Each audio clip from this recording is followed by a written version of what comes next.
Okay. So there was this study done, and the question is this, that what separates successful people from the rest? It's a simple uh, question. And how did they do the study? They started, they had a certain sample set of children uh, between the age of 5 and 15 in schools.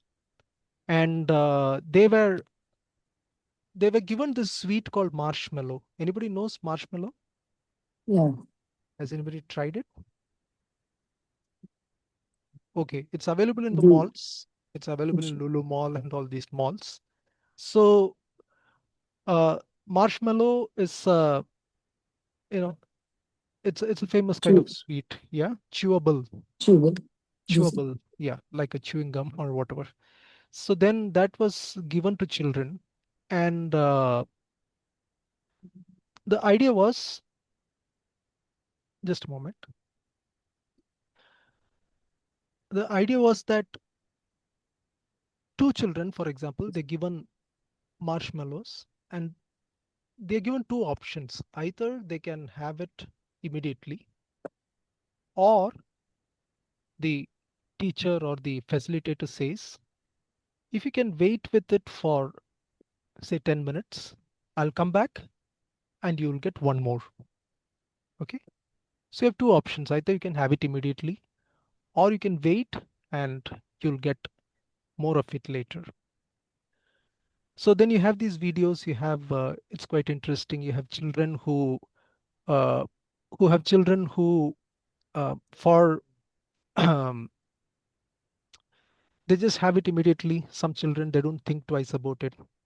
And there are some other children who, uh, I've seen, they just take it and then taste a little, and then they remember, oh, I have to wait. If I wait, I get a little more. So there are various kinds of responses. But then there are some of those children who are really long term, uh, they just hold it. They know that they have to wait, and then they, without any problem, wait for 10 minutes. And then at the 11th minute, the teacher or the facilitator of the experiment comes in, and the the facilitator comes in, and then they get the second one, right? So this experiment was done, and the whole thing was recorded on camera, the responses of the children. And some 20-30 years later, this same sample set of children in they were interviewed, what are they doing in life right now? And there was a very clear correlation that those who were able to wait for long, it's called delayed gratification, right? Those who were able to delay their gratification for something, a longer term success, such children, because of that single trait, they were able to be more successful in life, right? So that's the marshmallow test. And now I was speaking about Shreyas and Preyas.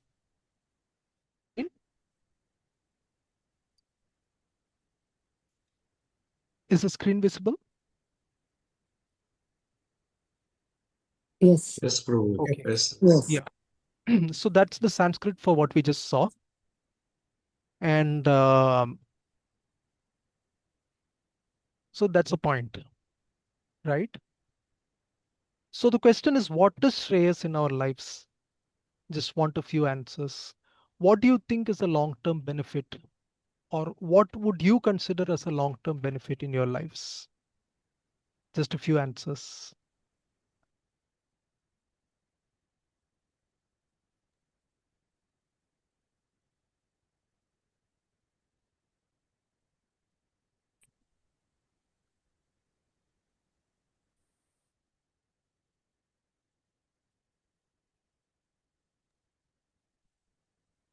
Strong relationships, family,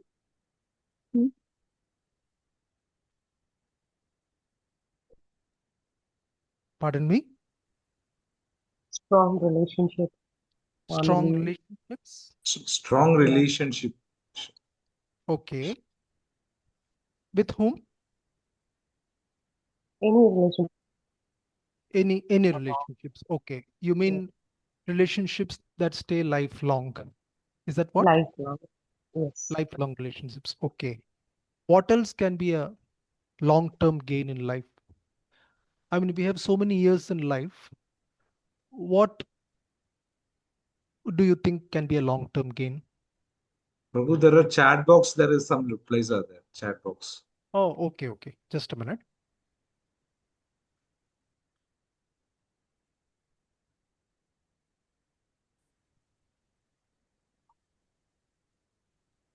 Okay, health is a long-term goal.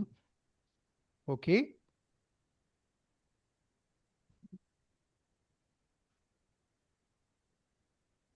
Education. Okay.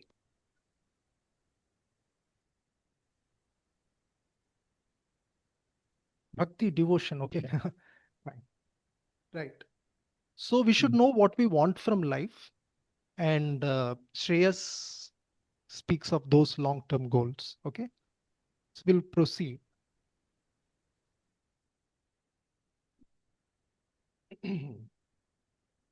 We already spoke about identity crisis. We were speaking about midlife crisis. Mm. Right? Anyone's been through it? Want to explain?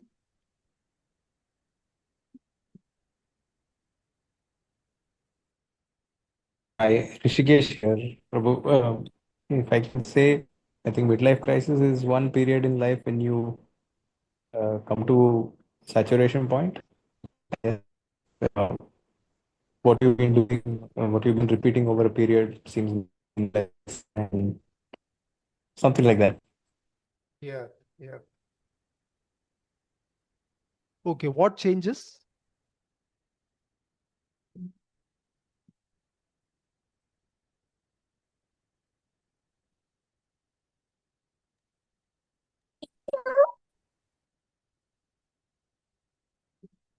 At some point of time in their career, they think that they have reached no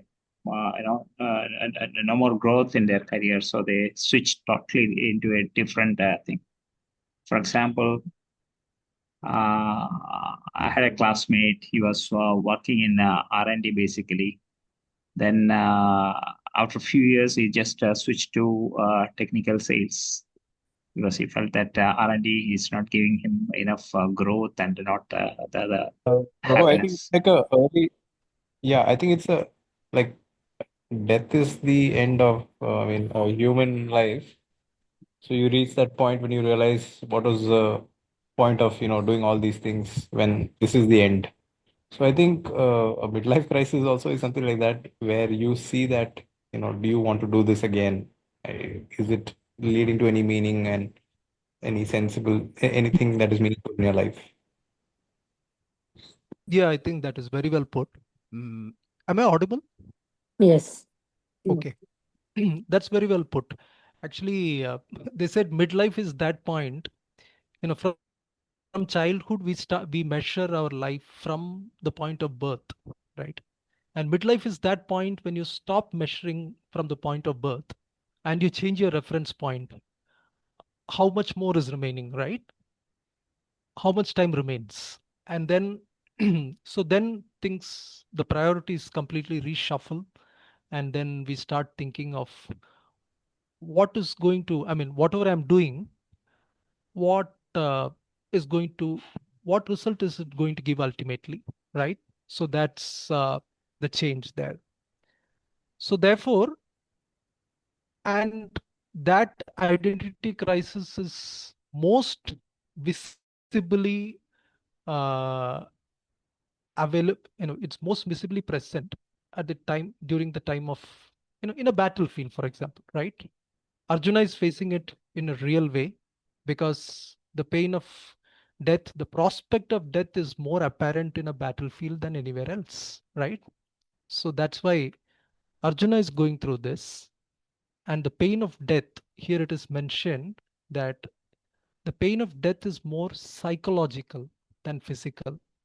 There is a pain of death it's physical, and it's mentioned that it's something like the biting of 40,000 scorpions. One Vedic shloka says that death is as painful as the stinging of 40,000 scorpions, right? I mean, one is enough. 40,000 is unimaginable. So now, but then it's not just the physical pain, it's the pain of having our friends, having our relatives, having whatever we know as our identity and as our reference. In one shot, it's all going to be taken away. And that pain is more impactful than even the physical pain, right? So therefore, if we want to be happy through all this, yes. Prabhu, I always had the fear of Mullaperiyar Dam breaking and Ernakulam goes inside floods. That is before coming to ISKCON. Always had that fear. Hare Krishna. Okay. Most are from Ernakulam, right? So we'll Yes. share that danger. Okay. Yes, Prabhu. Fine. So, but we pray that doesn't happen. Yes. And we pray that we get self-realized before that. So, therefore, as we said, real happiness that depends on discovering our core identity. An identity that never changes, not even with death. If we are able to fix ourselves on such an identity, then by extension, by logic, we can understand such a happiness will stay with us all the time, right? So it's not just discovering our identity, but also acting according to that identity. It's very important to act according to that identity. And that's what Bhagavad Gita is going to teach us. So now the very beginning shlokas of Bhagavad Gita, which is, do we have the Bhagavad Gita with us? Like, do you have the book? Anyone? Can we just have a show of hands, like who has the book Bhagavad Gita as it is with you? You have the electronic hands. So, okay, 1, 2, because we'll need it. We'll need to now refer to some shlokas. Okay. Okay. Okay. Thank you. Okay. For all those who don't have, thank you. For all those who don't have and would like to refer, I'm just going to put one link on the chat. It's our online Bhagavad Gita Veda base. Just a moment.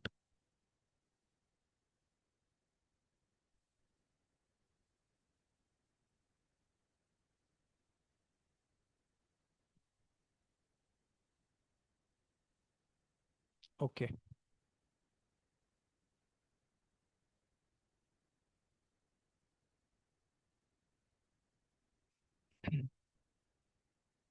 Did you get that link?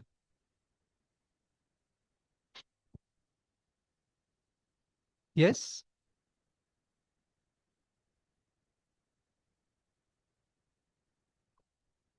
Okay.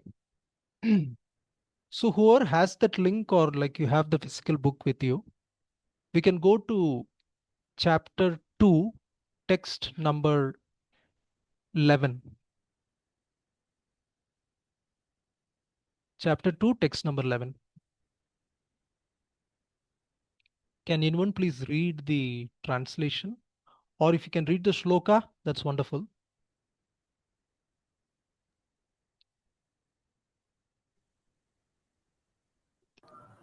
श्रीभगवानुवाच अशोच्यानन्वशोचस्त्वं प्रज्ञावादांश्च भाससे गतासु न गतासूंश्च नानुशोचन्ति पंडिताः. The Supreme Personality of Godhead said, while speaking learned words, you are mourning for what is not worthy of grief. Those who are wise lament neither for the living nor for the dead. Okay, thank you. So this is the this shloka is very important because till this, Krishna has not spoken in the Bhagavad Gita, right? The entire first chapter, Krishna practically did not speak anything, right? It was first Dhritarashtra asking, "Oh Sanjaya, what did my people and their people, my Kauravas and their Pandavas, what did they do in that battlefield of Kurukshetra?" And then Sanjaya is setting the scene. He's explaining what's happening on the battlefield. These people are here, those people are there. And then suddenly Arjuna is coming in between and he's asking what's happening. Can you please take my chariot and place it in the middle of the battlefield? All these questions are there. And Krishna is saying he's he's placing the chariot right in the middle. And then he's saying, "Oh Arjuna, please look at both parties." Right? Uvacha partha pashyaitan samavetan kuruniti. That's the only one half shloka that Krishna is speaking in chapter 1. Right? He is God, but he doesn't speak unnecessarily. Right? So chapter 1, it's all Dhritarashtra, Sanjay and Arjuna. And chapter 2 also, the first 10 shlokas, Krishna doesn't speak anything. It's the 11th shloka, this shloka that we just read, that Krishna is first time opening his lotus mouth in the Bhagavad Gita to speak something. And he says, if you are a learned person, all your years of learning, expertise, your PhD and all that, right? It should help you to know this fundamental difference. Gatasun, agatasum, right? Asu means life. Gata asu means life is lost, which means dead. And agatasum means who are living. So the basic thing, we study this in school, right? And children study this. What's the difference between a living being and non-living being? It's school subject, but then that's what we are starting with in Bhagavad Gita. What's the difference between non-living and living being, matter and spirit? So the example is an airplane in a hangar. Hangar is the place where it's like the garage for the aeroplane. And it's going to be there forever for, as many years as possible, unless someone comes and turns on the ignition and, the pilot comes and does the maneuvers to take it out and make it fly. But is that the same as a lemon tree? No. There is life there, right? There is growth, there is production, and all these things are there. So there's a difference between living and non-living being. I'm interested. Any science students here or anybody who knows this subject? According to modern science, like how do they differentiate between living and non-living? How do they differentiate between spirit and matter?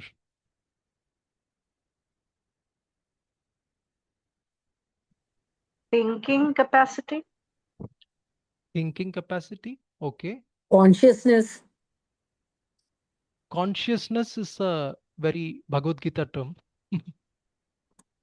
And yeah, consciousness, but then, so we are living in the age of AI and neural networks. So looks like Alexa is conscious, right?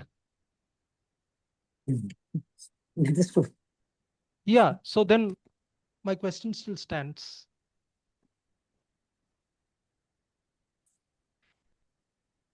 So what can you say as the differentiator?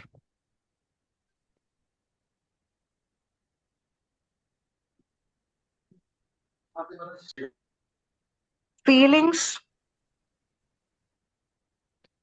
Okay, feelings, yes, because machines don't feel, right? However sophisticated they are, they don't feel. Yes. So there is feeling and there is something called free will.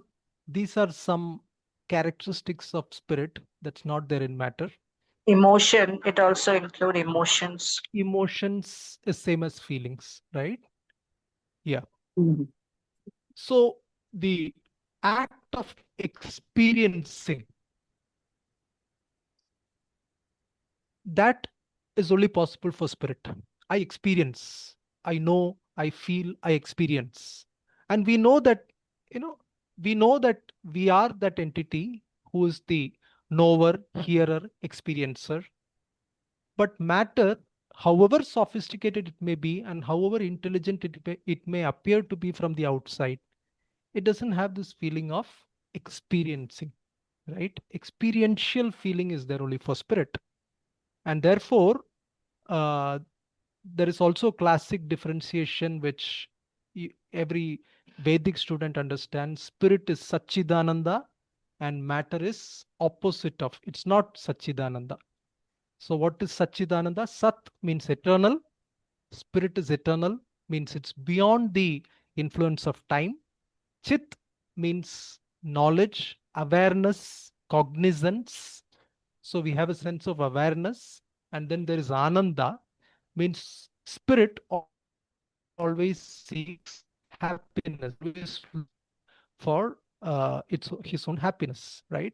That's the classic nature. And matter is just the opposite. Matter is asat, means opposite. It's temporary. Asat doesn't mean bad. Sometimes we have this usage that asat, very bad. No, it's bad because it's temporary, right? And achit, it's not cognizant, it's not aware, it's dull. You know, at the end of it, an Alexa is also, it's a machine, right? And Nirananda, it has no sense of happiness. So this is very important. We need to have this distinction always in mind. Satchidananda and Asat, Achit and Nirananda. Okay. We'll proceed. And if you have doubts, you can always uh, you can always ask. So now we have some shlokas on screen, and I would request you to go to 13.2. It's a very important shloka where a distinction is made between not just matter and spirit, but this body that we are having, right? What we are embodying, it's got both. It's got matter. We have this body, that's matter. And then we have something that's non-material within the body, that's also there. So can we go to 13.2? Anyone? And read out the translation and if possible, the shloka.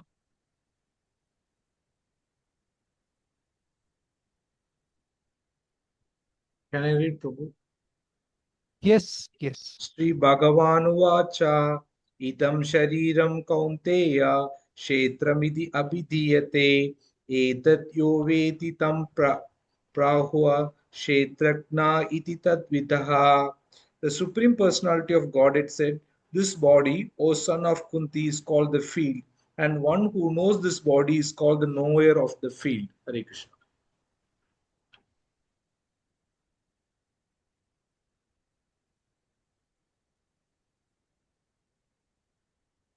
Okay, thank you. And someone can read 2.13?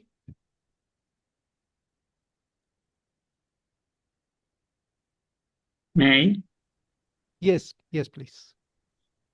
देहिनोऽस्मिन् यथा देहे कौमारं यौवनं जरा तथा देहान्तरप्राप्तिर्धीरस्तत्र न मुह्यति. As the embodied soul continuously passes in this body from boyhood to youth to old age, the soul similarly passes into another body at death. A sober person is not bewildered by such a change. Yes, thank you. So these two important shlokas, these are foundational shlokas that explain, like we said, Arjuna's question was whether I should fight or not fight. But then Krishna says that question, to answer that question, in fact, Arjuna, you can answer that question for yourself. But before that, let me tell you something more foundational. And that's how Krishna is explaining about about identity. And then we have these two important slokas. So going to 13.2, whereas there is kshetra and kshetrajna, right? So body is the field or kshetra, and one who knows this body. We know we have sensations, we have experience of every part of the body, and the knower, the experiencer, is the kshetrajna, right? So there are two things. Simple thing. There was once our founder Acharya Srila Prabhupada, he went to a school in London, a very famous school where you have top children studying something. Have you heard of Harrow schools? Mm. Yeah. Harrow International is one of the big, I mean, it's one of the oldest English medium schools in the world, right? So I believe it was Harrow or one such. There was one other school which is older than Harrow. I forget the name. So he went to this school and then he asked, it was like a class 2 or class 3, lower class, and he asked the class, who is the brightest, who is the first ranker? And kids, like they all know who's the first ranker, and they all looked at each other and then they pointed their fingers like this guy with a lot of respect. And then so the first ranker, a shy boy, just came from behind and he said, I am the first ranker. So Prabhupada said, wow, wonderful. And then he Prabhupada started questioning this child. Very simple, silly questions. He asked the boy to come and stand near him, and he pointed to the boy's head and he said, what is this? So the boy said, my head. And then he pointed to his ears and asked, what is this? He said, my ears. And then it started getting crazy, like he's thinking, big Swami coming and asking such simple questions. This is my nose, this is my tongue, these are my hands. What is this? And then finally, Prabhupada said, okay, you said this is your head, these are your ears, this is your nose, whatever, hands. Who are you? Where is, can you point at yourself? He asked, right? So where do you point at ourselves? Where are you? Because we said this is my this, my that. And if you even think of in terms of mind, we say my mind, correct? We don't say I mind, we say my mind. So who are you? It's such a simple question. So therefore, we are something beyond this body. We are the knower of this body according to 13.2. And for now, let us accept this four-lettered word called soul, S-O-U-L. And that's what we are. We are Atma, we are soul. But then a lot of questions come, right? What do you mean by soul? Any idea? How do you, when I say the word soul, what picture comes to your mind? Spirit. Spirit, that's another word for it. But where is the, I mean, do you get a picture? Like if I say elephant, then we immediately get an image of it in the mind, right? So when I say soul, okay, it's a good, nice sounding word, but then what image does it bring into your mind? Any image?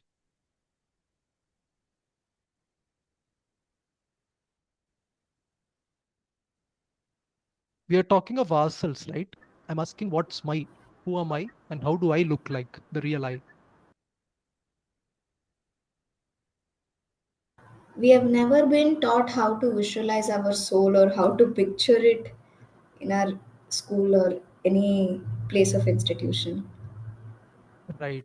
If I ask, how does uh, iPad look like? We know. iPod look like? We know. iPhone look like? We know. How do I look like? We don't know, right? So, I mean, I'm not going to give away the answer so fast. but we will discover this, and please keep this question in mind. We need some more understanding for this, but then we'll have a very beautiful image of the soul, who we really are, and that will come a little later. We need some more, as I said, some more background understanding. And understanding that itself will make us, 50% of the work is done. 50% of all our anxieties, problems, troubles, they just vanish, they evaporate the moment we understand who I really am, right? That's all. It's something like in dreams, we get, we become so many things. We become, king, or we become like, I sometimes had, once at least I had my dream that I am in my, I think, fourth semester engineering electronic circuits lab. I had that dream. That was like many years after that happened. And wow, that was a nightmare. So we get all these dreams, we become so many things. But then the moment we awaken, then a lot of these things, we see them for what they dream. At least we are able to distance ourselves, correct? It's very important to be an observer as things happen. And the moment we become an observer, then we are much better placed. We are not part of the problem anymore, right? We are going to be part of the solution the moment we distance ourselves from the problem. And for that, it's very important to know our identity. It's very, very important. So then we will discover more of that as we go forward. Coming to 2.13, it says Dehinosmin yatha dehe kaumaram yauvanam jara. As the body passes through youth, childhood, youth, old age, the body keeps changing, but the dhira, the sober person, the soul doesn't change, and he's not bewildered. So there are 6 transformations of matter. I'll just name them. Number 1 is birth. Okay. Anything is produced. So that's birth. Then after that, there is a stage of growth. It's true for companies, it's true for institutions as much as it's also true for individuals, right? It's universal. Anything material goes through this bell curve. There is growth, there is birth, there is growth, and there is something called maturity. And there is production of some, there is production, there are some byproducts that are produced. There is dwindling, and then there is death.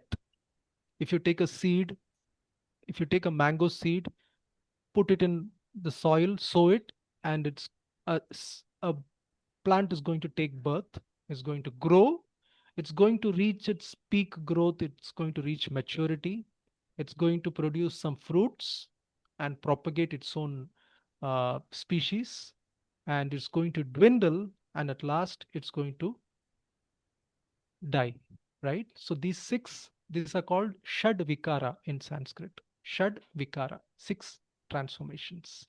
So this is what is the characteristic of matter. It keeps changing. But then, as we said, if we base our identity on what's changing, we are never going to be happy. Never, ever going to be happy, right? So we need to base ourselves on something that doesn't change, and then I know I don't change. Do we know that we don't change? Like 20 years before we were who we are, do we feel a connection? It's the same person? Yes, obviously, right? We don't change. So many things have changed around us. The body has changed.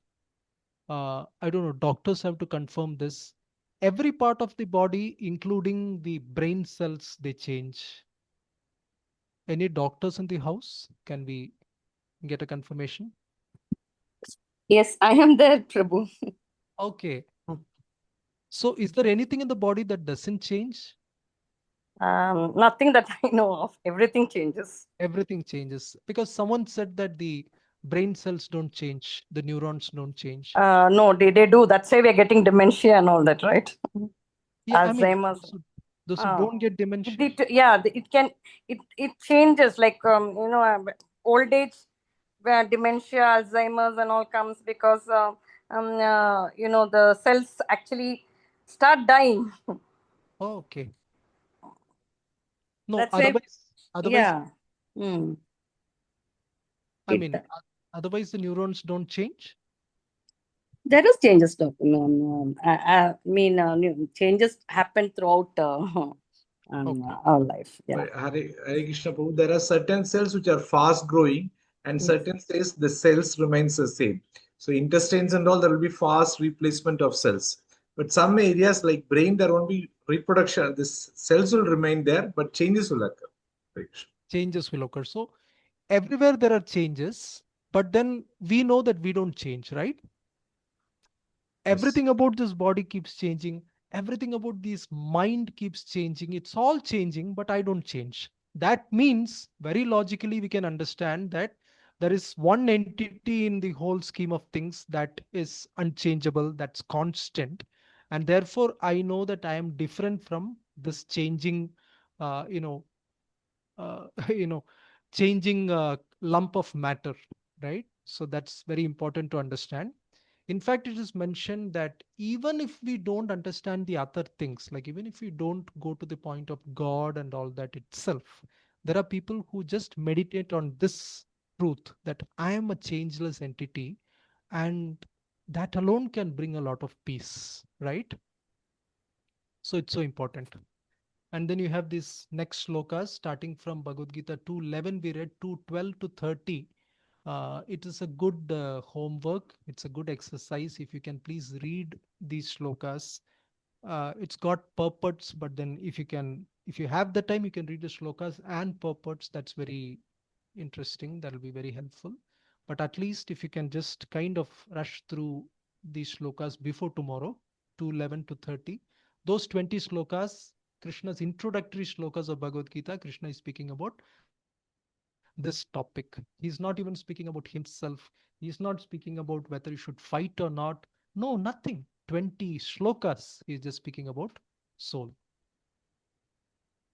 Very important, because we need to understand who we are first, right? So question here, if I see myself as an eternal soul without death, that end point is lifted out of us. There is no more end point. We are eternal. What things in my life would change? Question. Just imagine that you're eternal. I mean, it's a reality, but then we are in a situation that we have to now imagine that reality, right? That's the reality. Thinking that we will die is the imagination, but then we are in such a situation right now that we have to imagine that reality that we don't die. So suppose like we don't die, what things in my life would change? I mean, don't tell me I'll invest less in LIC. What else?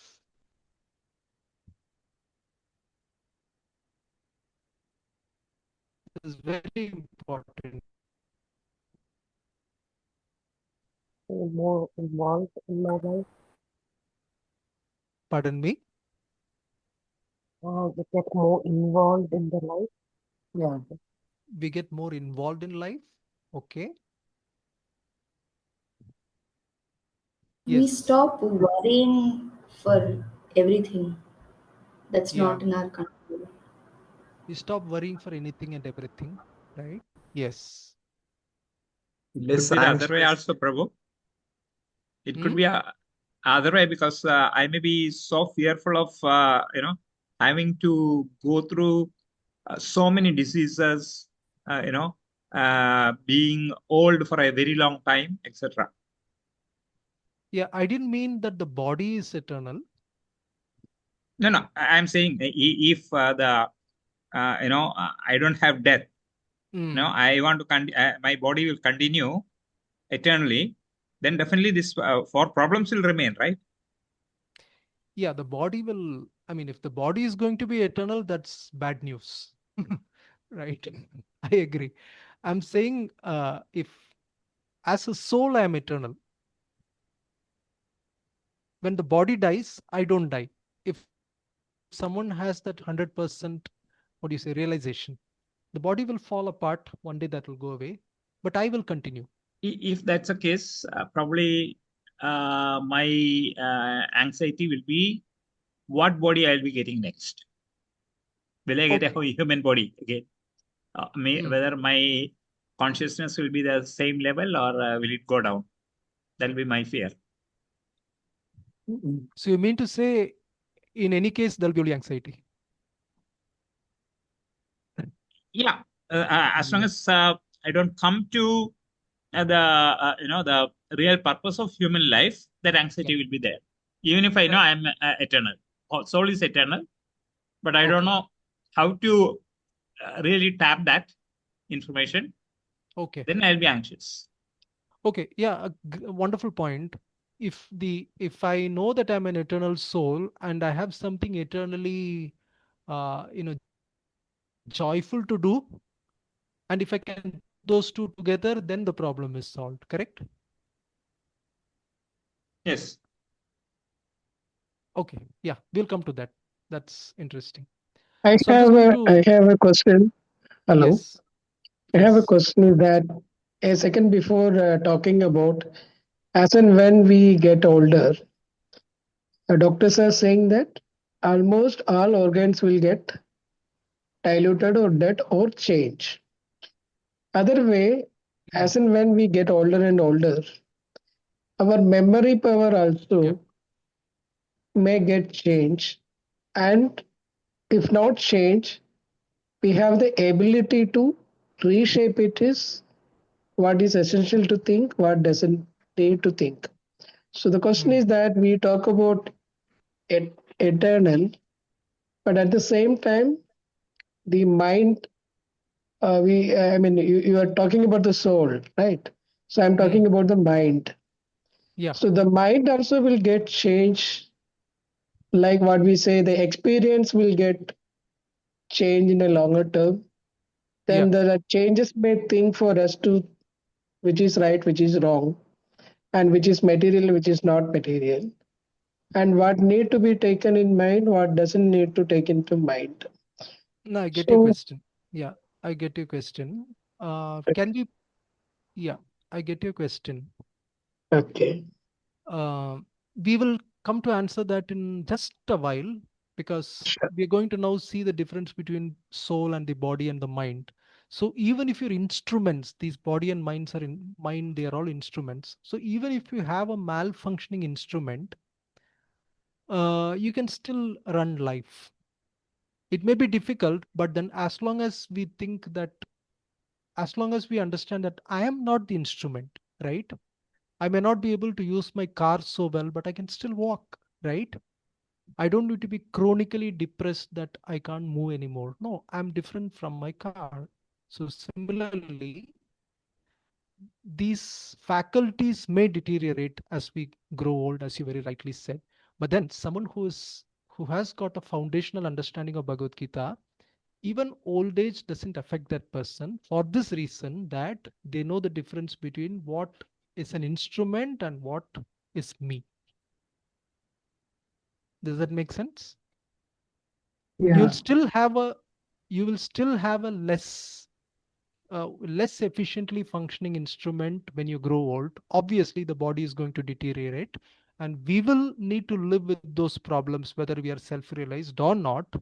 But then it helps to know the difference between who I am and what my instrument is, and not to confuse between myself and my instrument.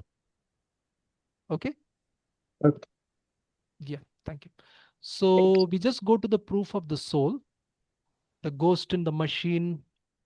This was how the Western thinkers, they tried to you know put this puzzle into words, that there is this machine, this body that's functioning, but then what's running this machine?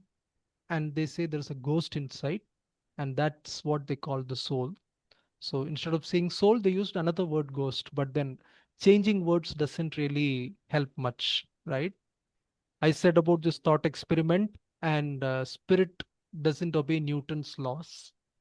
Well, simple thing that suppose suppose you are in a park, you're sitting in a park, and then there is a piece of stone there or a statue there. Both are matter, right? Our bodies matter, and that stone statues also matter, right? Now it's, if it suddenly rains, what do? You try to find a shelter, you try to run away, and you try to, I mean, get an umbrella or something, but the stone statue stays, right? So what's the difference in these two scenarios? The bodies also matter. You're still obeying, the body is still obeying Newton's laws, but then something is different, right? What's different?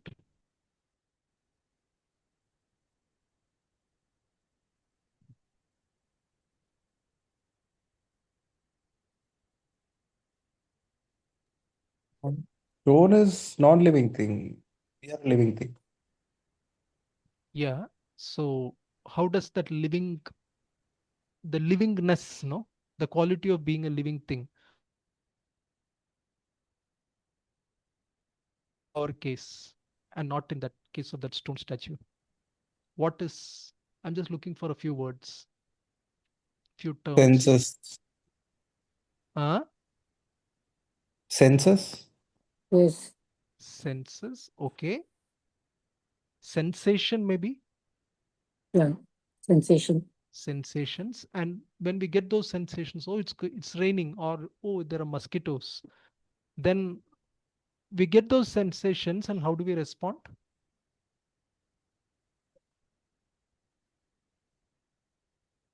We react. Yeah, we react. But then in between reaction and sensation, there is something else. That's the word I'm looking for.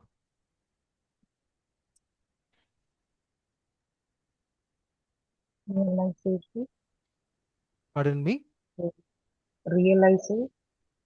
Realizing, okay. And when you realize, that's same as sensations, get the sensations, you perceive those sensations, and then you take a response. But in between, there is something called will, correct?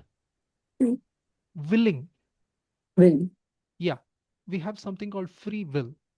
That's the word. We have something called free will.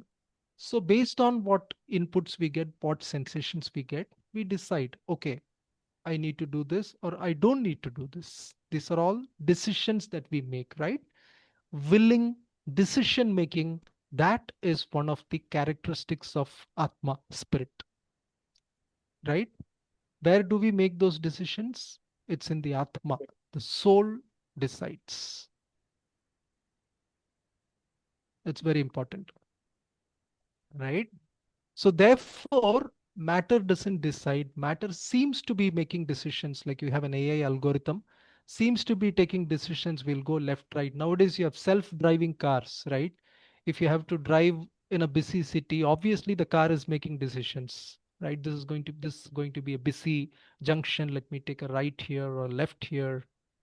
These might be looking like decisions, but those are simply pre-programmed human intelligence that is kind of getting mixed and matched and looks like a machine is taking decisions, but actually it's not. Correct?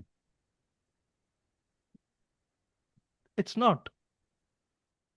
And the machine is, it's called learning algorithms. The machines learn from human behavior. So it's basically reproduction. It's like record and playback, but a more advanced form of it. But actual decision making, first you need to have feeling, and then based on your feeling, you make a decision. That's only possible for the spirit. Okay. Any questions? Or we just need to move a little more today so that from tomorrow we really need to launch. The basics are in place, and then we will go into more advanced things tomorrow.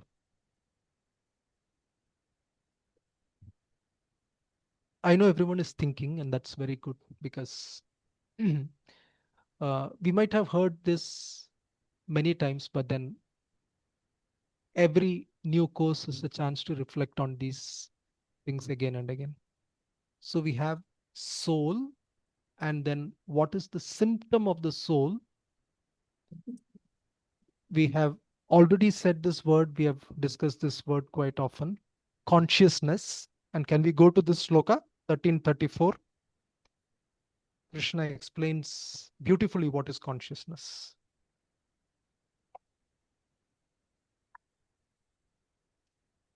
Who wants to read? You can read the translation, plus it's a short purport. So please, if someone can read the translation and purport, that'll be nice. And the shloka as well, if possible.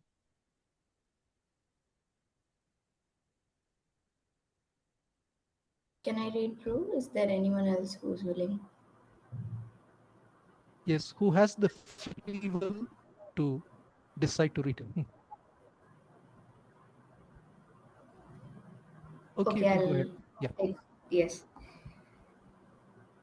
यथा प्रकाशयति एक कृष्णं लोकम् इमं रवि क्षेत्रं क्षेत्री तथा कृष्णं प्रकाशयति Bharat.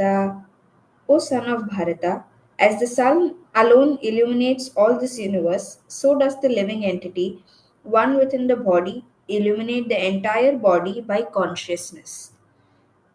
Purport: there are various theories regarding consciousness. Here in Bhagavad Gita, the example of the sun and the sunshine is given.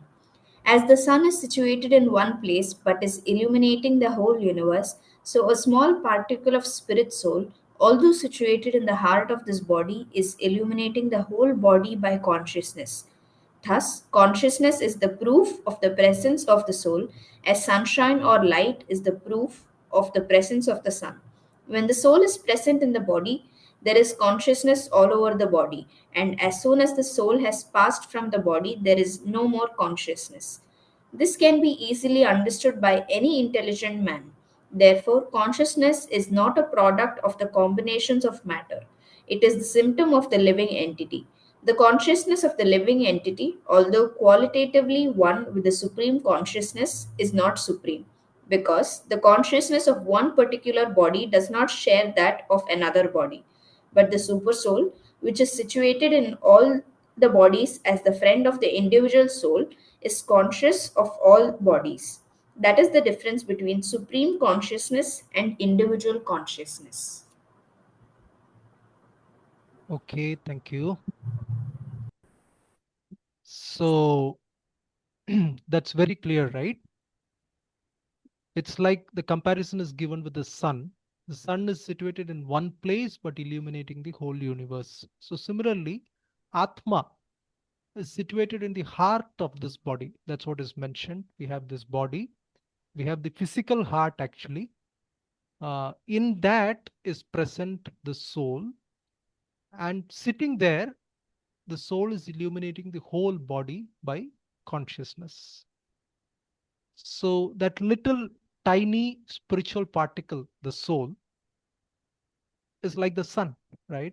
There is awareness, even if it's the body, what to speak of a human body, even if it's an elephant or a huge, gigantic body like a blue whale or whatever, you know, you have a thorn striking your, piercing your little toe, and we are aware, right?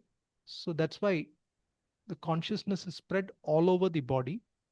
And now there is also one more thing that Srila Prabhupada is telling here, but there is also something called the super soul, Param Atma. We'll be speaking about it later. So we have this individual Atma, and then we have Paramatma or God, whose body includes all of us, like this entire creation. And just like we have sensation about all our bodies, right? I mean, about our individual body. I can feel every part of my body, but I cannot feel the pains and pleasures of someone else's body, right? We are limited in our scope, but God, his body includes everything else. So therefore, he can perceive the pains and pleasures of everybody, right? Everybody, you can say everybody. right? So that's another term. We'll just go a few more slides and then stop for the day. So are we going too fast? No. No. Okay. Later we will be, but these are foundational, so I'm going slow. So now that we understood that we are the soul, we also need to understand where we are, what we are inside. We need to know about the body. So therefore, the Bhagavad Gita says 7, 4, and 5. We'll go into it very soon. Uh, it says that there are two levels of covering, two levels of packaging within which we, the soul, are situated. So we have a gross physical body, external body, which is the body we see on the mirror, which is also the body we see on an X-ray machine, CT scan, all of that, they only see the gross physical body. The external Sharira, it's called Sthula Sharira. Sthula means gross, which you can see with your senses, right? So we have this, and according to the Vedic understanding, you would have heard Panchabhuta, right? Earth, water, fire, air, and ether. These are the Panchabhuta. And the body is made of this Panchabhuta. Like, for example, if you take a building, a physical entity, building, it's made of bricks. Now, bricks are made of clay, earth, and then you mix it with water, or if you are using cement or concrete or whatever, you take some earth, you mix it with water, and then the brick is put into fire, right? For example, so it's put into fire and hardened. So like that, and then it's dried with the air and it stays in space. So basically this Panchabhuta is there in every gross physical structure. It's there in various forms, right? So these are principles. Water doesn't mean the, what should I say, H2O chemical water alone. Water is a Jala principle. So we have these Pancha bhutas, right, with which the gross body is made. And then within that, there is a subtle body, Sukshma Sharira, mind, intelligence, and ego. It's a subtle body, Sukshma Shariram. It's got three parts, Mana, Buddhi, Ahankara. So maybe you can remember MBA, right? MBA is basically Man, mind, Buddhi, B, intelligence, and then Ahankar or ego. So this is the gross subtle body. You have the gross body and you have the subtle body, and within it are we, the soul, right? So this is how we are made up. If you want to do a computer analogy, this gross body is like a hardware, and subtle body, mind, intelligence, and ego is like the software. And question, so if gross body is like hardware, subtle body is like software, who are we in that computer analogy?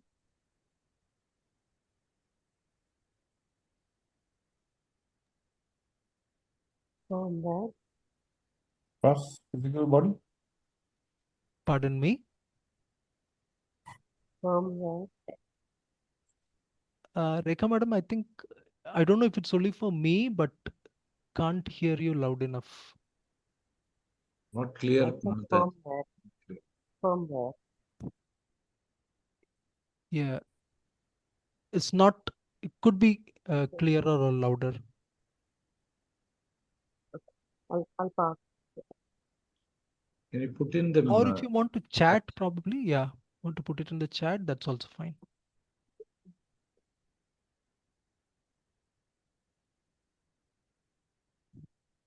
Anyone?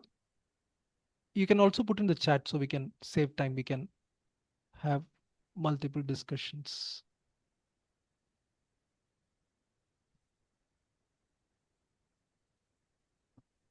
Is the question clear? If we say the gross body is like the hardware of a computer, subtle body is like the software of the computer, then what would you want to compare the soul to in that computer analogy?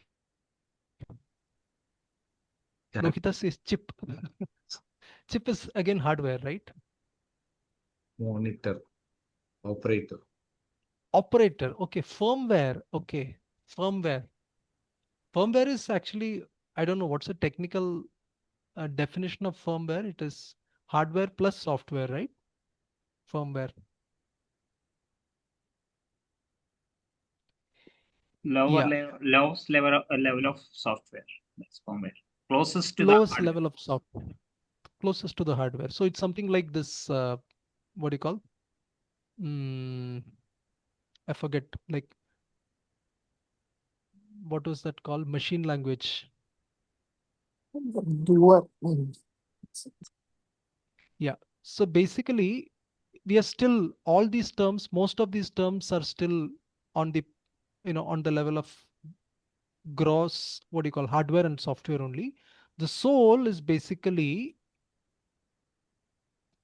yeah, one answer is correct. So the soul is the operator, right? The soul is the user of the hardware and software. You have a laptop, hardware and software.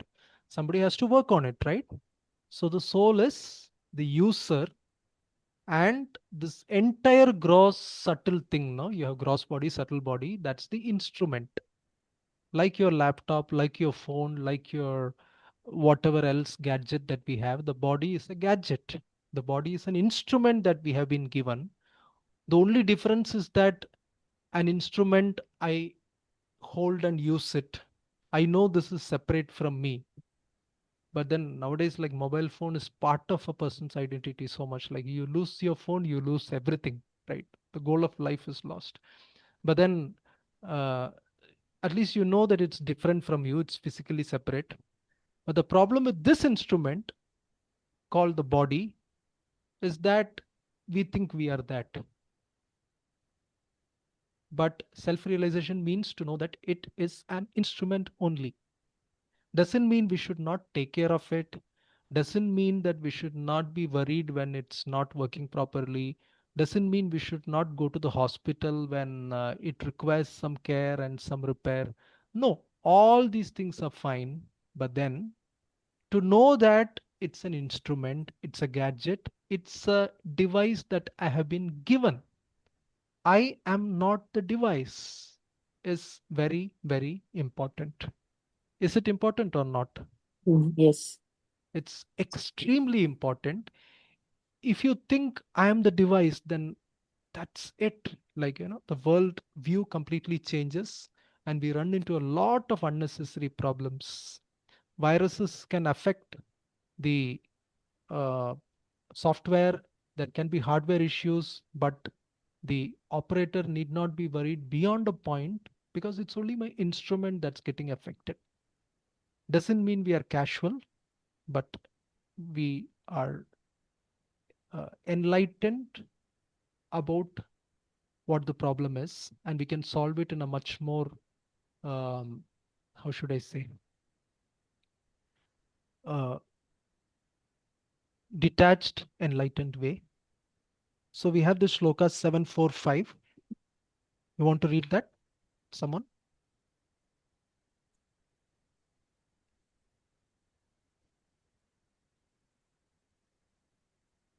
Who wants to read 7, 4, and 5?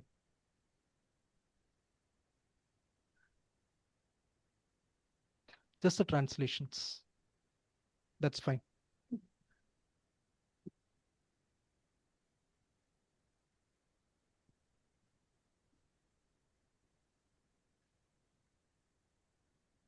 Just the translation, Prabhuji.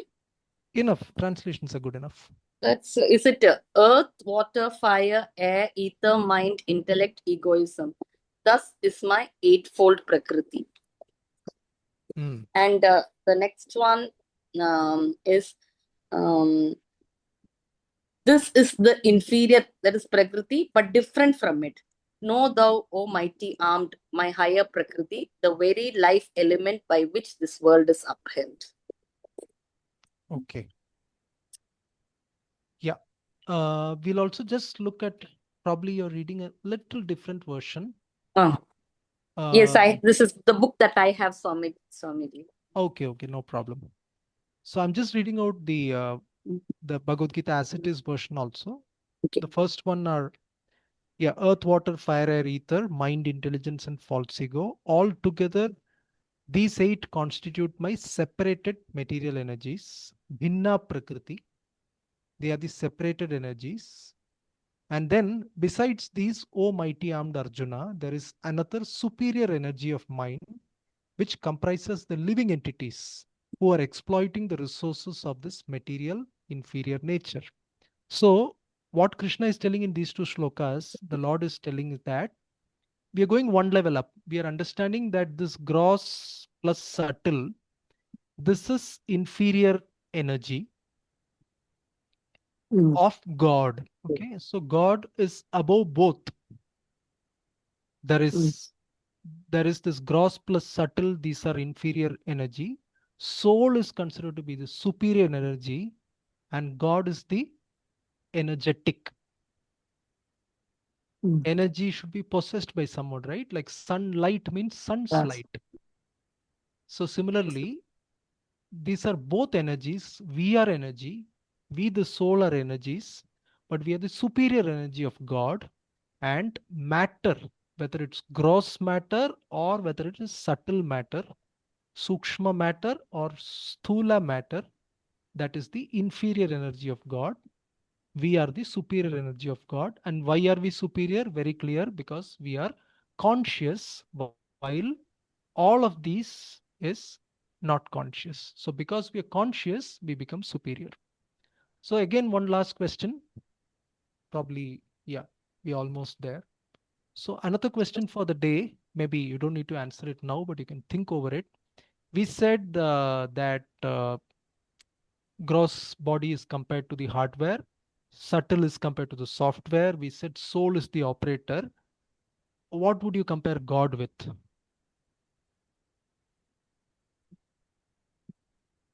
Right? It's a question for tomorrow. Create that.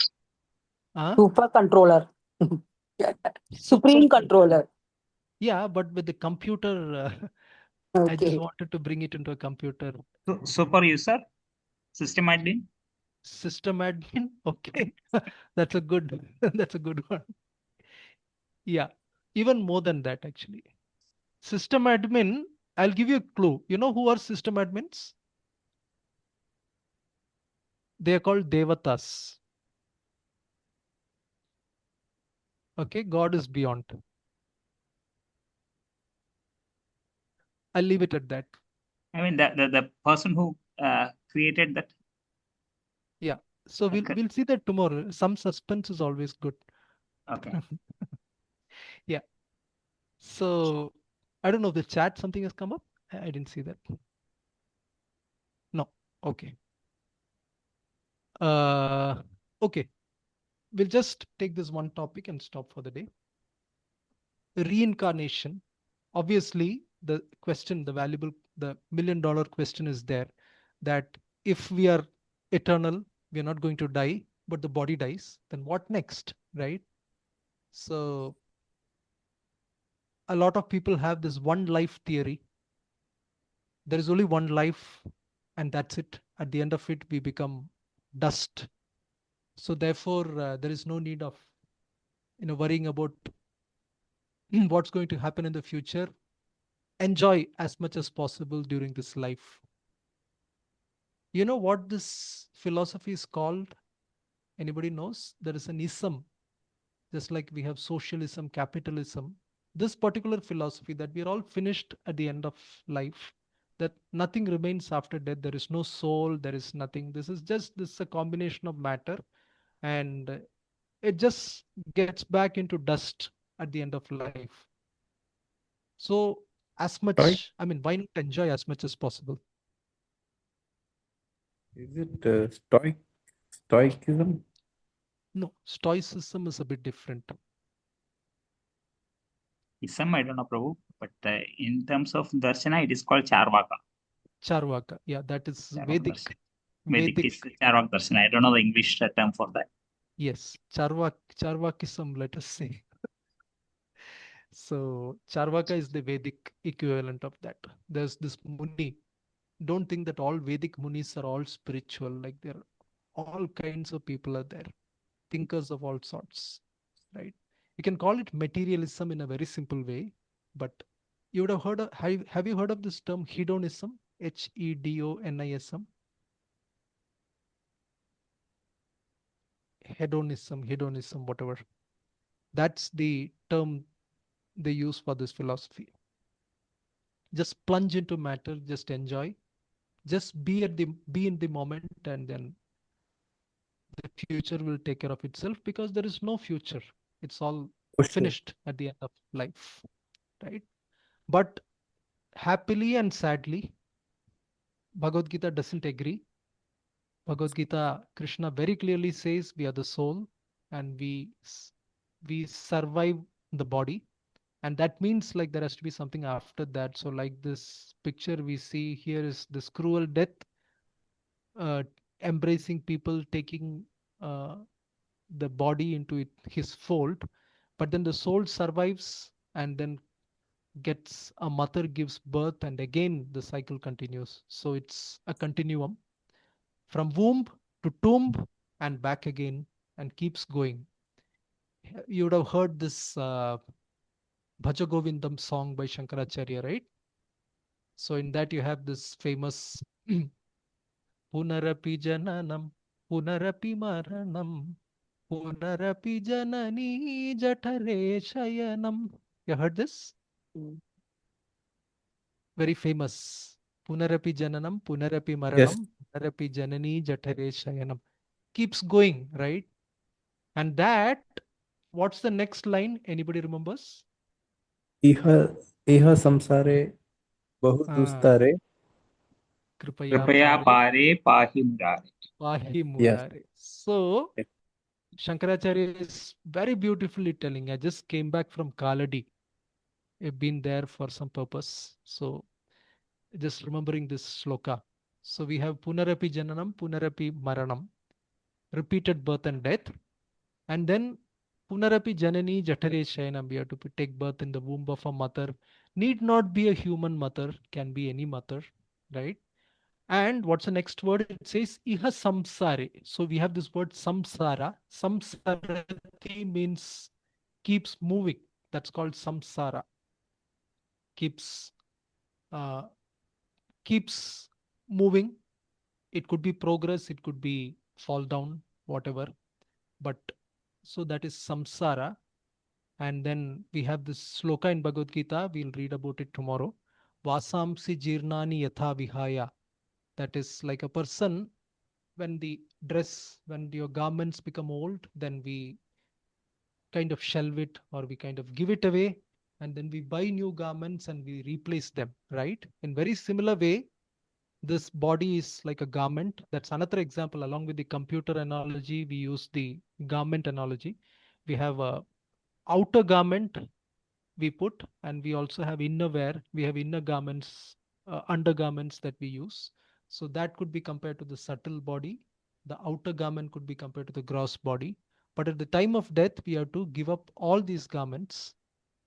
Not exactly, not in that way, but still, uh, that's called samsara, right? So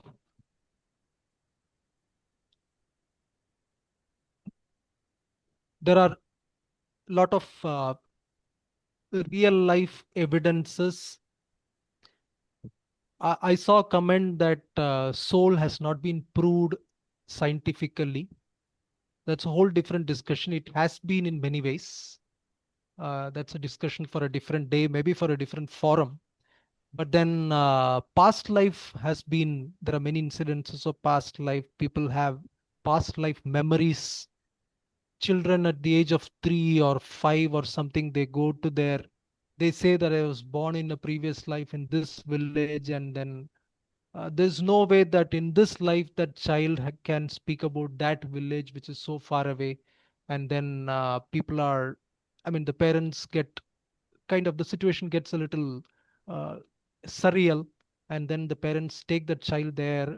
Sometimes scientists accompany them, and then they actually are able to remember every road, every person there, and they remember every room of their erstwhile house and family members and all that. So at least some cases, there might be a hoax. Many of these could be fake, but then there are also very genuine cases which really beg the question. There are these examples, right? So reincarnation is a fact. We'll start from conditioning tomorrow. It gets really interesting here. And we'll speak about conditioned soul, and we'll be speaking of various kinds of conditioning. There are 84 lakh species of body. So, and we speak about samsara. So these are all like a bit heavy topics, but then we hope to transition into some very hope-giving topics by the later half of tomorrow. We speak about liberated soul, human life, and further on. Okay. Thank you so much. Thank you. We had some Thank you, Prabhu. starting issues, but then I hope like we picked up towards the end. So we have that question. Okay. We have a couple of homeworks just to remind you. We have Bhagavad Gita chapter 2, shloka 11 to 30. At least please read the translations and get an idea of what's going on. That's homework number 1. And homework number 2 was to, in the computer analogy, where does God stand? That could be a food for thought. And then you have yesterday's homework. That's very important, is to do find out your own 3 identities, 3 or 5, whatever you like, which are, I would say, occupies 90% of your consciousness space. Shall I put it like that? Various identities take a share of our consciousness. Correct? Is it true? Your identity, your professional identity takes a certain percentage of your consciousness space. So if you draw a circle, Yes. 360 degrees, and just put, sectors, like this much is taken by my professional identity. This much is taken by my identity as the father or mother of my child. You can put like that, right? It's possible to have a pie chart. So you can try that and at least identify the top 3 or top 5 of those identities that matter to you the most. And what we will try to do in the course of this Bhagavad Gita session is try to spiritualize those 3 or 5 identities as much as possible. We'll try to discuss practical ways in which you can spiritualize those aspects of our individuality. And then really we will get the benefit of having studied the Bhagavad Gita course. Would that be a good idea? Okay, Yes, thank Prabhu. you. Thank We have you. 5 minutes Can I past make the a time. small announcement, Prabhu? Yes.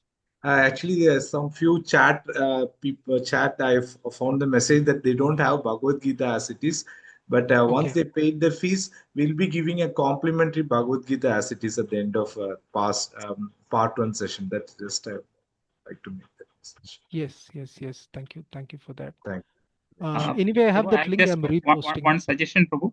Yeah. See, since we are referring the book throughout this course, why don't we give it now itself?